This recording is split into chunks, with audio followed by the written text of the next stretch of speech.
Bom, o meu papel aqui é colocar eles na saia justa, né? Tá muito confortável. Né? Então vou começar pelo Rodrigão. Rodrigão, vou tentar manter a ordem. Desmame precoce. Não, eu já pego já. Desmame precoce. Beleza, o que eu vou fazer com esse bezerro? Na tua opinião, agora esquece só a informação, os dados. Na sua opinião, eu vou desmamar um animal precoce. Qual que é a idade ideal para eu desmamar? E o que eu faço com esse bicho? Porque não adianta eu matar um para produzir outro, né? Exato. Essa pergunta é muito inteligente. Quando a gente sempre ouve falar de desmama precoce por várias razões, e aí a primeira pergunta que eu quis fazer foi para a turma dos Estados Unidos. Eu falei assim: o que é desmama precoce? Porque a gente lê artigo, às vezes desmama com 90 dias, desmama com 80 dias. Tem dado da literatura com menos de 80 dias, bezerro, gado de corte sendo desmamado. E aí eu vasculhei e achei um dado do USDA de 2017, falando que menos de 10% dos bezerros dos Estados Unidos são desmamados com menos de 6 meses. Com menos de 5 meses, perdão. E aí eu fiquei com a pulga atrás da orelha, né? Para mim, todo mundo desmamava cedo lá. E não é bem assim. A desmama precoce, ela tem que ter um propósito. E é um jogo de calça curta, é uma coberta curta mesmo. Você vai trazer um benefício para a mãe, não tem... Isso é inquestionável. Mas você vai colocar o bezerro, independente do mérito genético dele, numa situação desconfortável. Esse bezerro, por mais que ele tenha mérito genético e tenha nutrição no coxo, ele às vezes ele não vai responder como um contemporâneo que é desmamado com 8 meses. E aí a gente precisa ter o apoio agora da fisiologia do animal. Eu desmamo um bezerro com 90, com 100 dias, como que está o rumen desse bezerro? Ele ainda é lactente, ele está mamando, o rumen ainda não está totalmente desenvolvido, o micro-organismo ruminal não está preparado nem para um concentrado e nem para uma pastagem para ingerir na plenitude, né? Os dados europeus são muito claros e eles trabalham com a questão psicológica da mãe perto. Então, isso alguns podem até ser céticos, mas eu acredito muito nisso, o apoio da mãe ali do lado, né? Isso. Exatamente, exatamente. Então, quando você começa a colocar todas as informações na balança, é claro que um bezerro de desmama precoce, quanto mais novo, mais impactante isso vai ser. Ele, comparado com o contemporâneo, ele às vezes vai demorar mais tempo para chegar no boi magro. Mas a fazenda tem que ponderar e falar assim: eu vou fazer desmama, talvez não de todos os bezerros, mas talvez uma desmama para um bezerro de primípara, que ela ainda está em crescimento, produz pouco leite, ele não tem tanta persistência de lactação. Eu agora cuido desse bezerro mais rápido e dou condição para essa primípara. Isso pode ser uma alternativa. Eu preciso pegar a cabeceira. O que eu vou fazer com ela? Comparado com o fundo, eu vou definir uma estratégia dentro de uma eficiência reprodutiva que eu quero na cria, né? E aí eu vou ter que usar algumas ferramentas, seja ela o creep feed, um pasto de melhor qualidade. Eu tenho que definir o que eu vou fazer, né? Então, falar de desmama precoce é super delicado, porque envolve até questões sanitárias, né? Se a gente sair um pouquinho desse cenário nutricional e pensar que a imunidade ativa com a imunidade passiva, ou seja, o que ele teve de ingestão de colostro logo no início, vai chegar nos 30, 60 dias, ele vai viver um vale ali, que o bezerro não tem nem imunidade ativa, a imunidade passiva dele já caiu muito, e esse bezerro agora é propenso a problemas de diarreia, pneumonia, uma série de coisas, né? Então eu tenho que levar isso em consideração. Fazenda que não tem controle muito bom sanitário também é um risco desmamar bezerro novo, e um comprometimento de intestino por diarreia, um comprometimento pulmonar desse bezerro na cria, ele nunca mais vai chegar no peso maduro comparado com o contemporâneo que foi saudável, né? Então tudo isso a gente precisa pôr na balança. Flavião, se alguém quiser. Eu sou marreteiro agora. Eu sei. Vamos lá. Será que vai dar? Pegamos o bezerro que o Rodrigo desmamou ali e nós vamos entregar lá para o Cezinha. Desmamou março, abril e maio. O que nós vamos fazer? Nós temos pasto, está chovendo. A ideia nossa é vender esse bicho lá para o Cezinha. Bem, primeiramente, o que nós temos de pasto, né? Na maioria das fazendas, você pergunta, eu tenho pasto. Aí você entra no pasto dele, ele não tem pasto, né? Esse é um ponto importante. O pasto é relativo, né? Nós temos oferta boa de pasto, de qualidade. Bem, se eu tenho oferta boa, oferta de pasto, de qualidade, e eu estou pegando esse bezerro de desmama precoce, que é o caminho que nós estamos pegando aqui, primeiramente é o seguinte, óbvio, se esse bezerro nesse peso ao desmame, ele vai estar com qual peso? Esse é o primeiro ponto. Ele vai estar com 180 quilos, ele vai estar com 220 quilos, entendeu? Esse é um ponto. Ou ele vai estar até abaixo disso. Ou seja... Com quanto nós desmamamos, Rodrigo? Com quantos quilos nós compramos teu bezerro? Então, eu tenho 2 bezerros para te oferecer, que eu também sou catireiro. Eu só quero o florão. Eu vou te oferecer uma bezerrada que ganhou até 600 gramas, tá? Você vai fechar ela, vai apartar e vai identificar como fundo. Desmamada aos 150. E eu tenho uma bezerrada que ganhou 800, 900 gramas, com 150 dias ela vai estar bem mais pesada. Você vai apartar ela no olho. Bem, essa bezerrada de fundo, eu não quero ela. Porque todo o combustível que eu vou usar nela para frente, não vai pagar essa conta. Então, assim, esse é um problema. Se você está tomando a decisão de fazer uma apartação precoce, para depois você fazer uma recria acelerada, ele já está com as pernas amarradas.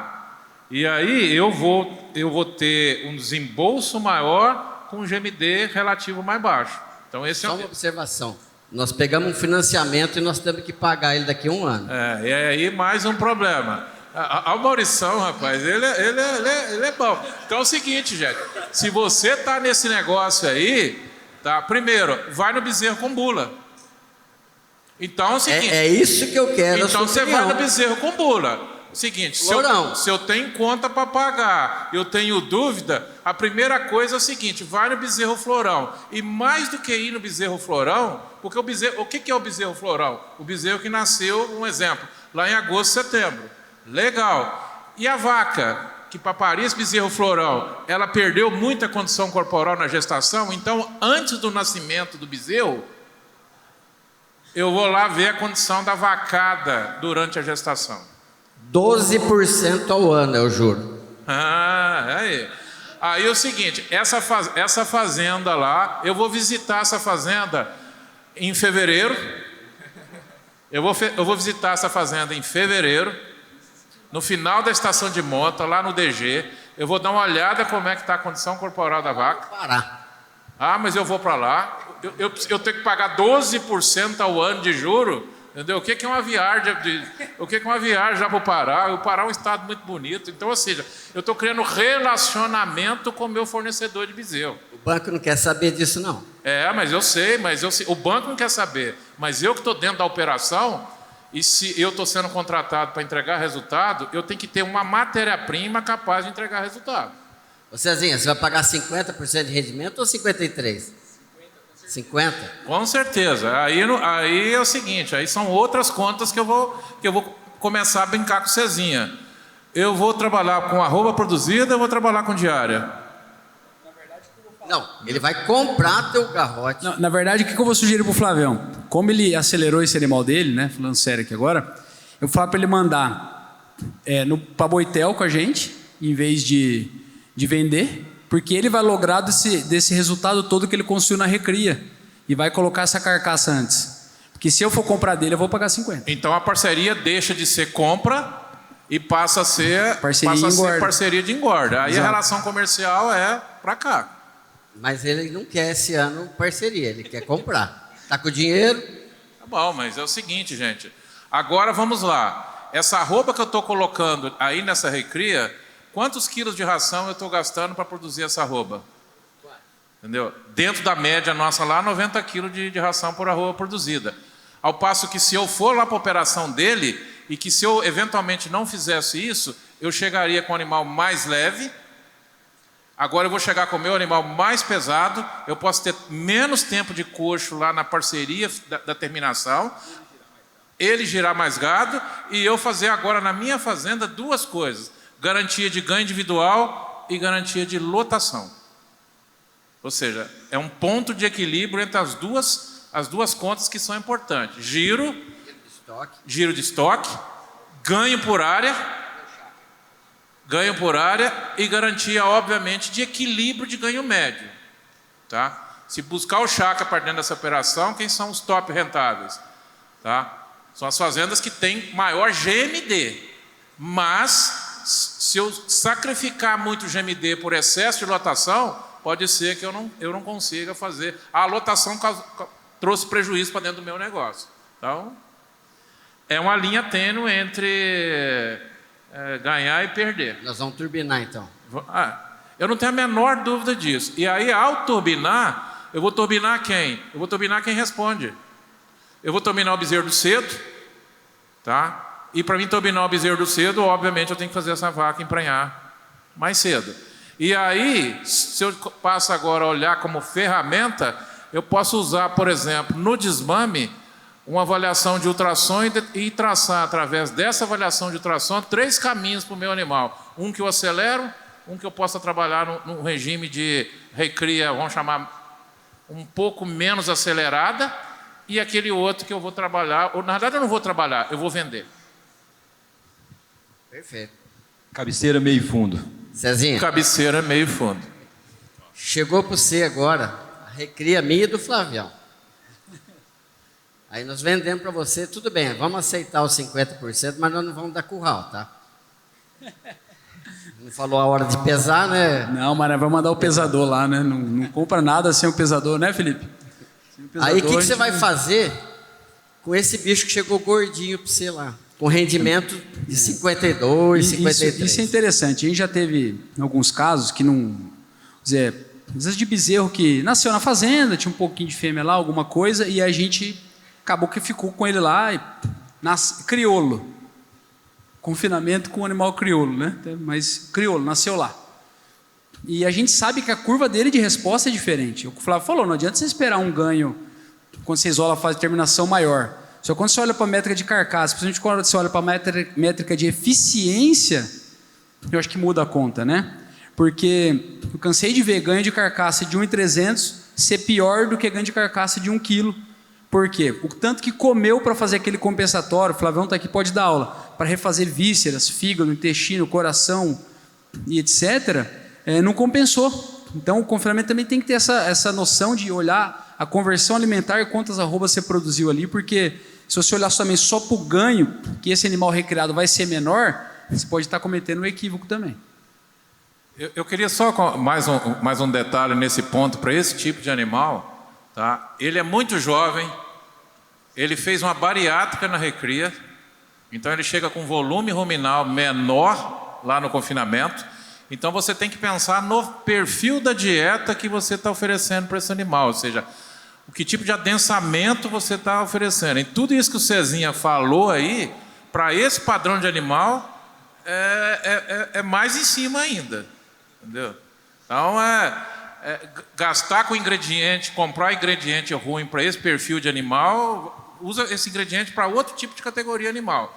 Isso é bicho que tem que ser ou seja, pensar em dar iogurte na boca dele. Ele não é para poder ficar comendo porcariada, não. Pedrão, o Pedro está representando o Vitor Campanelli, que ele passou por uma cirurgia, ele não pôde vir, mas ele está à mesma altura do Vitor, porque ele que fica nas operações. Ô Pedro, vocês tinham só operação de confinamento, né, em Altair. Hoje vocês têm em Santo Antônio do Aracanguá uma propriedade para recria intensiva. Eu estive lá, ainda nós vamos combinar de fazer uma turma lá nossa. Por quê? Bom dia para todo mundo.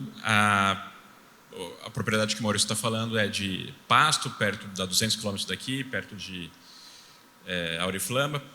Um dos porquês do negócio que a gente tem, né, na Campanella, boi e cana, primeiro, olhando a pecuária, é uma alternativa para a gente, primeiro, como o nosso abate esse ano vai ser próximo de 125 a 130 mil cabeças, ter um pulmão de animal para trazer para o confinamento. Então, essa seria a justificativa número 1.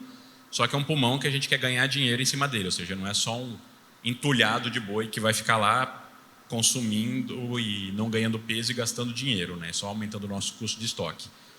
Então, para isso, a gente intensifica pasto e suplementa. Então, suplementa bastante. Então, aí o segundo objetivo é, do quilo que eu estou comprando dessa recria, reduzir o custo da aquisição. Então, por exemplo, hoje a gente compra um boi magro de 230 em São Paulo, um gado um pouco mais leve de 245. Então, se eu comprei um gado de 9 arroba, 245 reais arroba, então ele vai passar lá de 60 a 120 dias, é uma recria mais curta, né? Que eu quero trazer esses 245 por arroba o mais baixo possível. E aí, para quanto mais baixo? Vai depender do custo de comida, que a gente suplementa bastante, depende da época do ano. Por que da época do ano? Nessa época, onde em teoria devia estar chovendo, né? Mas na época do verão ganha mais peso, então o custo no pasto é menor. Na seca, ele também ganha peso, só que é um custo maior. Então, o segundo objetivo é eu reduzir meu custo, diluir meu custo de aquisição, já que é a maior parte do nosso custo, né? O preço do animal que está entrando. E a terceira é por peso o máximo que a gente conseguir nesse animal. Por quê? Porque quanto mais eu conseguir colocar na recria lá, não necessariamente eu diminuo meu peso meu período de confinamento, mas eu aumento o meu peso de abate, né? Então, se essa conta do quanto está comendo, o custo no confinamento, o quanto está valendo, então a gente abate animal mais pesado. O pasto você tá, a hora você dá risada, a hora você chora, porque nessa época do ano é excelente os desempenhos e o custo. Quando chega a seca, a partir de maio até outubro, o desempenho cai.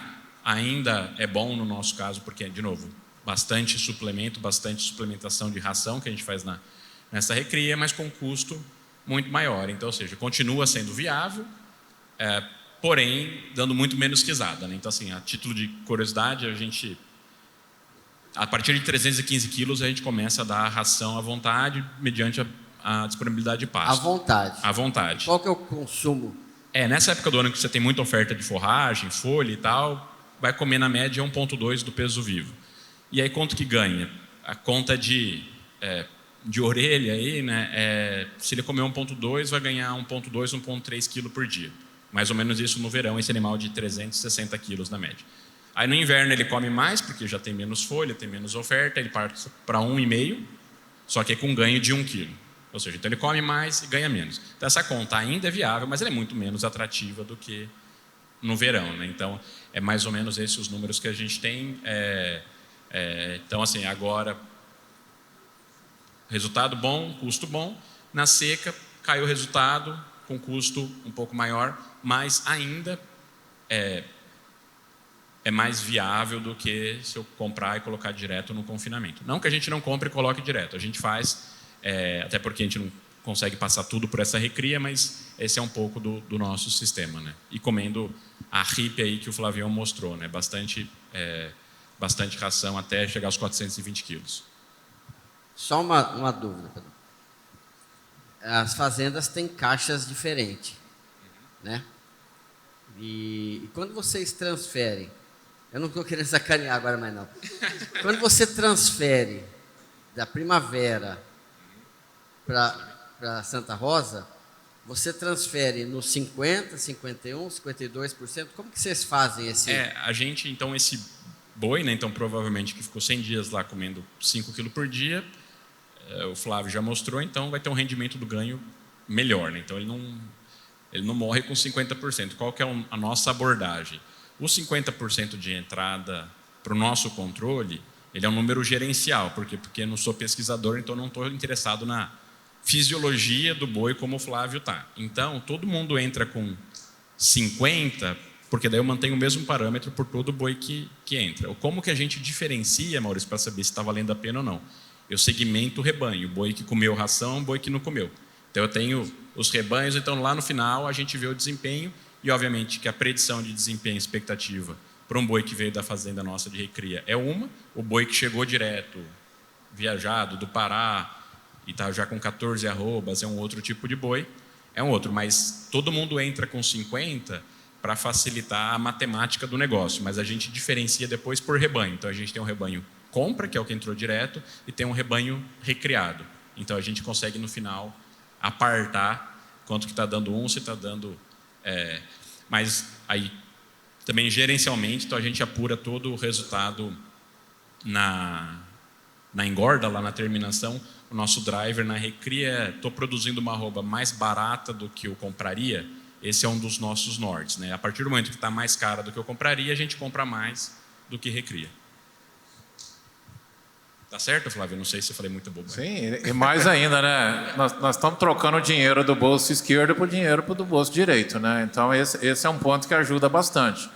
Então, quando você traz isso para um volume de gado igual a Campanelli tem, enxergar isso é importante. E realmente, se você criar 2 modelos de diferenciação nesse peso de entrada da operação-terminação, isso obviamente gera confundimento.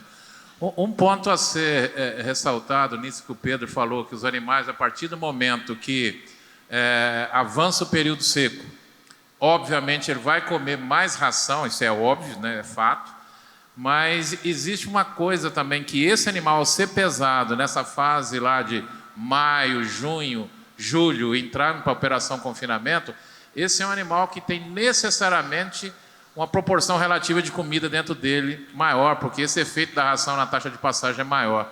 E aí o que acontece? A hora que você pesa esse animal, ele é um animal que, óbvio, tem mais carcaça e ele embute mais carcaça dentro da operação terminação. E certamente, se você buscar dentro do banco de dados, esse é o animal que, em tese, vai deixar mais dinheiro na operação como um todo, né? Mesmo, obviamente, usando 50 de referência. É um bom ponto.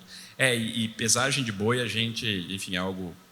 No nosso centro de pesquisa, a gente tem pesagem diária no equipamento integrado, e aí você olha que peso varia muito, né, de um animal para o outro. Então, isso que o Flávio falou, a gente também procura fazer isso, porque realmente é uma diferença você pesar um boi agora, que está vindo bem empastado, depois quando ele está comendo mais ração e menos pasto. E é só comentar o que o Rodrigo mostrou na apresentação dele, lá do imprint metabólico para melhorar a qualidade de carne e tal. Se a gente pega um animal mais novo, também vai acontecer isso, mas no nosso caso especificamente, a gente não é por isso que a gente está tratando, a gente está tratando por custo e lotação, né, para aumentar a lotação, basicamente porque o nosso grande cliente hoje que a gente entrega os nossos bois de contrato, 95% vai para a China, né? Então, tudo que a gente está produzindo nas fazendas, a gente olha quem que é o nosso grande cliente. Então, ele olha 2 coisas, peso e idade. Então, a gente foca nessas 2 coisas. Então, mas o boi está dando mais marmoreio, tá? Eu acredito, com certeza está dando mais marmoreio, mas a gente não participa disso. Então, quando a gente faz a conta, não tem atributo adicional para colocar na receita. Então, a gente olha peso e idade. Então, o nosso foco é o maior peso possível na menor idade possível. Alguém tem alguma? Até eu queria aproveitar essa discussão. Eu faço uma análise muito simplista do que o Pedro trouxe na prática com o Cezinho, que o Flávio comentou aqui. Aquela história de pensar boi de 2 quilos, de 1,8 kg, a gente precisa agora rever os nossos índices de novo. Nós temos que rever os nossos índices, porque a recria, do jeito que deve ser conduzida daqui para frente, e esse é um caminho sem volta, como foi falado hoje, os resultados de confinamento, eles vão apresentar números diferentes que a gente não está acostumado, e isso é desconfortante. É desconfortante para o técnico quando apresenta e é desconfortante para quem espera um número e não chega, né? Eu tive a oportunidade de acompanhar a fazenda, que foi melhorando o trabalho de recria ano a ano, e aí quando ele puxava os dados anteriores de confinamento, era um aborrecimento. Eu estou desaprendendo a trabalhar no confinamento, os dados estão muito ruins, não é que estão ruins, né? A matéria-prima que chegou no confinamento agora é outra, e se ele não analisar de novo, ponto de abate, como que vai... melhor momento para abater, como que ele vai fazer em termos de manejos nutricionais, dieta e ajustes finos, acaba sendo frustrante, o que não deve ser feito, né? Principalmente quem faz a recria engorda. Então, nós precisamos ter tranquilidade de olhar os números e falar, não, é uma recria diferente. O resultado de confinamento é outro. Ô Maurício, só nesse ponto que o Rodrigo falou, eu lembrei agora, você falou que você vai entregar o boi pro Cezinha e pro Rodrigão Bolinha, né? Então, como a gente também dá bastante ração, uma das coisas quando os nossos compradores saem, um dos drivers que a gente tem na hora de comprar o boi, independente da cor, se é branco, amarelo, preto, a gente procura olhar frame, ou seja, porque eu estou interessado em peso, né? Então, para não correr nenhum risco como esse na recria, né? Então, ou seja, então o animal está comendo bastante ração, tal, mas todos que estão embarcando para o confinamento com 420 estão embarcando numa composição corporal que a gente ainda vai conseguir explorar muito isso, né? Então, porque, enfim, no nosso caso, peso de abate é o grande driver. Então, quando a gente vai comprar, e peso de abate você não muda, né? Porque tem influência genética gigante, né, de peso maduro. Então, tem risco, né, de acontecer isso? Tem, e bastante, né? Mas não é uma variável que a gente olha muito por conta dos bois que estão entrando, que a gente procura selecionar animal que vai dar conta de comer ração na recria e vai dar conta de pôr muito peso no confinamento também.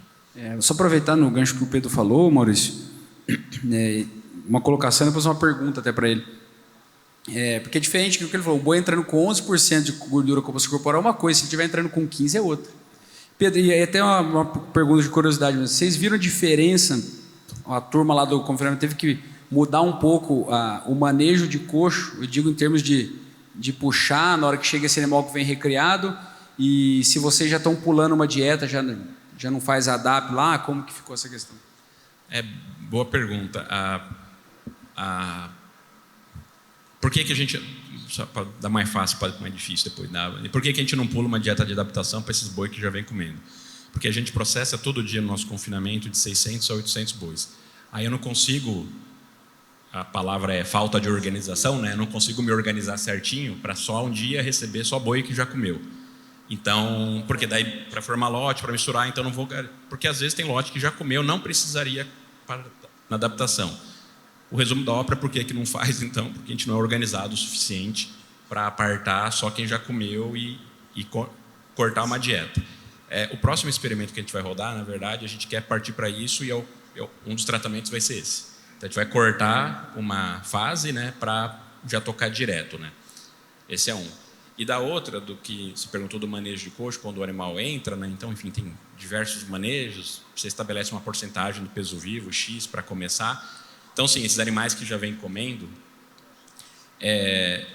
em tese, eles tendem a comer mais rápido, né? Então, normalmente a gente começa com 1,5, nesses animais a gente começa com 1,8 peso vivo, porque sabe... No primeiro dia também não, porque às vezes chega de manhã, chega à tarde, à noite, não, mas no dia 2 em diante, já come de 1,8 para 1,15, dá 20% a mais, né? Então ele já come 20% a mais na largada do que a média dos outros. Eu ficaria o dia inteiro aqui, a gente batendo papo, mas nós temos mais 3 assuntos importantíssimos depois do almoço, e senão vai esfriar o arroz ali. Então, eu vou agradecer, tá? O bate-papo aqui, eu achei que foi bem legal essa brincadeira. Eu tenho liberdade com todos vocês para poder dar umas cutucadas de vez em quando, né? Então, é isso. A gente vai sair para o almoço. Bom, agora é com você, Rafa.